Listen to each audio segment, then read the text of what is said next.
تولدم بشه. میخوای تولدت بشه؟ آره. 3 ماه دیگه است. نه همین الان. الان برای تولد بگیرم؟ آره. مثلا چجوری باشه؟ کیک بیارم برام. شام بذاریم فوت کنیم. همینجوری؟ آره. میخوای الان برای تولد بگیرم؟ آره. کیک بذارم شم بذارم فوت کنی؟ آره. همین؟ آره. بذار دیگه. باشه. بعد اون لباس از اون عروسیام میخوام بکنم. آها لباس عروسی هم تنت کنی؟ از اونا که اون موقع عکس گرفته بودی تاج سرت بود، اون موقع که پیرو نشده بودی جوون شده بودی.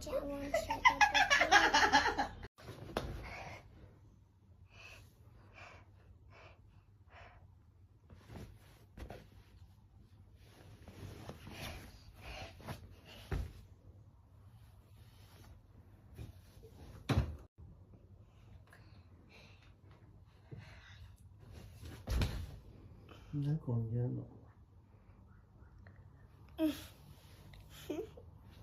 به بابا.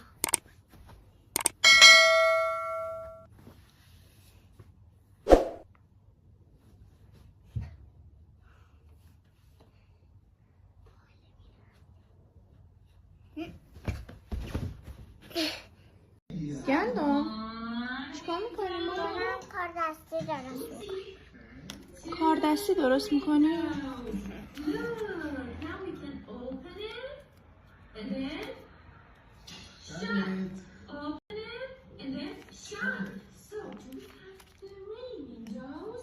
No, we have 2 windows.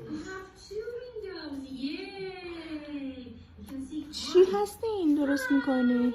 از اونا که زدن بودی گفت سرکت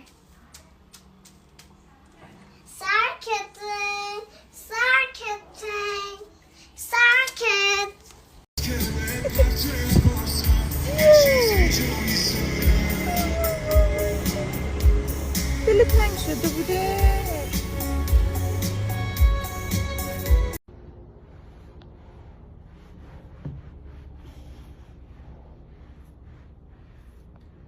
من بیارزه نیستم.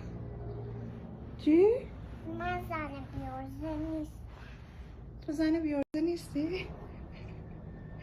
کی اینجوری گواشمالی داره روی اینجا؟ دختر انیزم. دختر هنیزت؟ مامان گندم چرا گریه کردی مامان؟ برای دلت شو. برای دل من؟ چرا مامان؟ چون دلت درد چرا؟ دلت درد گرفته بود. تو انقدر مهربونی؟ آره. مامانو دوست داری خیلی؟ آره.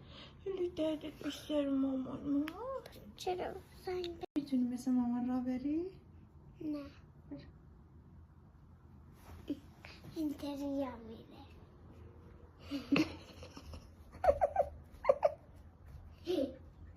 اونجا را میرم؟ خیلی پر رویا. نه به گریه‌ای که برای دلم میکنی نه به ادایی که در میاری. کدومو باور کنم؟ جوجه که گریه رو باور کنم؟ آره. بزن چی؟ تختم بزن. چی بزنم؟ تختم بزن. برای چی؟ میخوام عکس بگیرم. چی بزنم؟ میخوام عکس بگیرم. یه بار دیگه بگو چی بزنم؟ لختم بزن. گفتی بهم؟ میگی یه بار دیگه؟ من دیگه متاسفم برات. برام چی؟ متاسفم برات. چرا؟ چرا برام متاسفی؟ چون تو کاره بد گفتی همش میگه متاسفم. من میگم متاسفم تو هم باید بگی متاسفم؟ آره. عقب نمونه.